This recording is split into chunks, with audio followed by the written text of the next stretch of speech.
Here is a simple exercise for you. Ask anyone in the FIRE community about some of the books that have influenced them positively. And one book that is more likely than any other book to feature in their list is Rich Dad, Poor Dad by Robert Kiyosaki. This book has sold millions of copies, and for a reason. It challenges traditional thinking about money and offers a roadmap to financial freedom. There is a reason that this book is a financial cult classic. If you haven't read it till now, I recommend that you do so. I've had the same experience. Reading Rich Dad Poor Dad taught me to look at personal finance in a completely new light. In this video, I'll show you 7 key lessons from this book and also talk about how you can practically apply it in your life. Hello friends, Sharan Amit here. On this channel, we talk about personal finance and also review interesting companies and individuals for business and strategic insights. You get those wow insights and discoveries. So are you ready to review the golden nuggets from Rich Dad Poor Dad? Let's get started.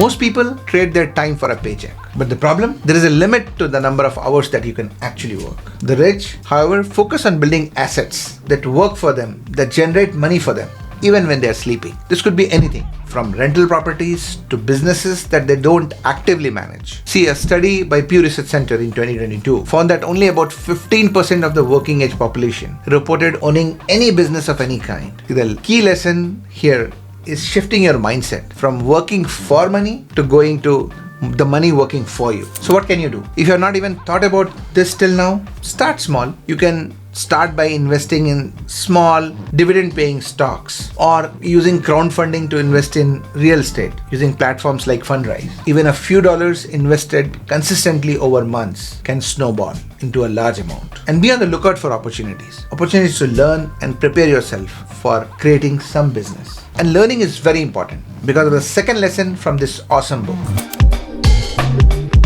The book emphasizes the importance of financial education. See, many people just focus on getting a high-paying job. But Rich Dad Poor Dad, this book emphasizes the importance of learning valuable skills and financial literacy. The more you learn, the more you grow, and the growth is in your earning potential. Schools traditionally don't teach us about money management, investing, or wealth building. So don't rely on the traditional system to educate you financially. The good news, there are tons of resources available. Reading Rich Dad Poor Dad, I got interested in financial literacy. I read various books like I'll Teach You to Be Rich by Amit Sethi, listen to podcasts like say The Financial Diet, and subscribe to many personal financial channels like my own. Knowledge is power. So what can you do? Invest in yourself. Take courses on platforms like Udemy or Coursera or edX to develop new skills. Attend workshops and conferences related to your field of interest. Network with other successful people in your industry and learn from them. Of course, did I say that you should subscribe to this channel? This book itself has a wealth of financial knowledge. I learned a lot from it, including lesson number 3.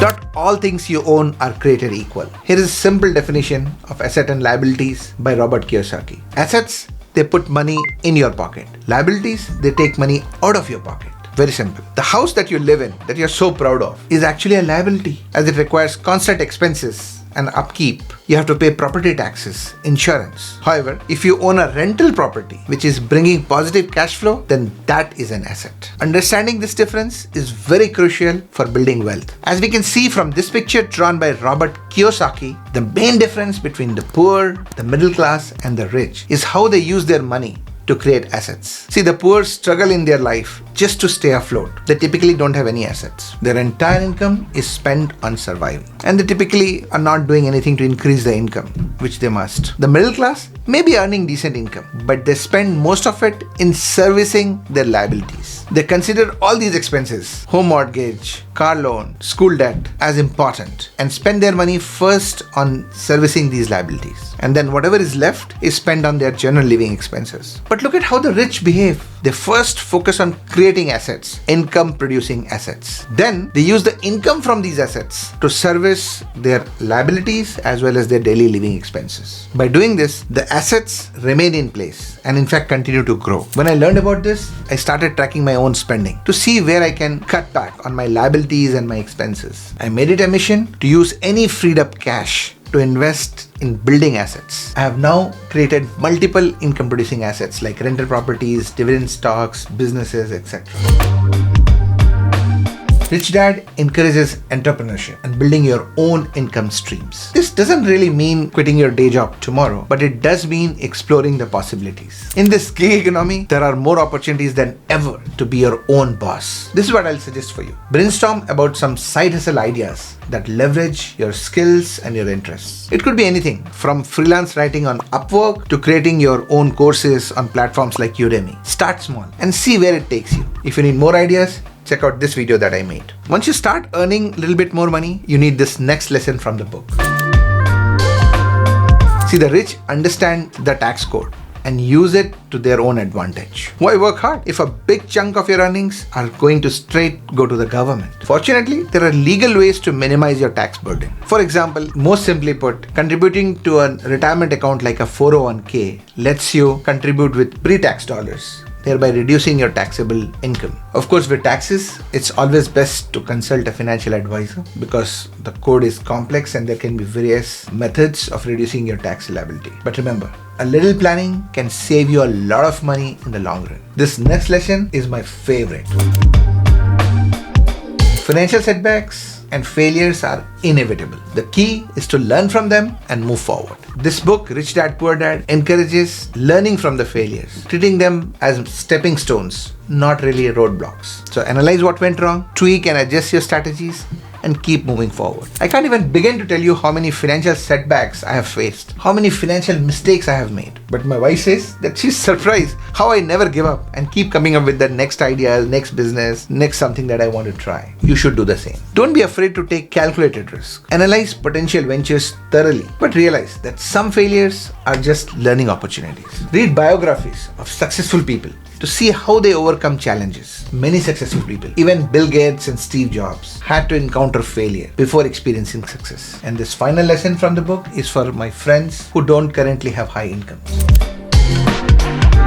Rich Dad Poor Dad emphasizes that wealth is about managing your money effectively, not necessarily about how much you earn. See, someone making a high salary can still struggle if they have poor spending habits. Conversely, someone with modest income can also become wealthy by disciplined budgeting and smart investing. The action tip for you is to be aware of your income expenses. Create a budget and stick to it. And automate your savings to pay yourself first, even before any bills start hitting your account. Every dollar saved is a dollar that you can put towards building your future. If you'd like more guidance on how to end up rich, even on low income, check out this other video of mine. There is a reason this book is a financial cult classic. If you haven't read it yet, I recommend that you do so. At the very least, go over this video one more time and decide which lessons resonate with you and then get to work. Pick just one or two topics that we discussed and implement them this week.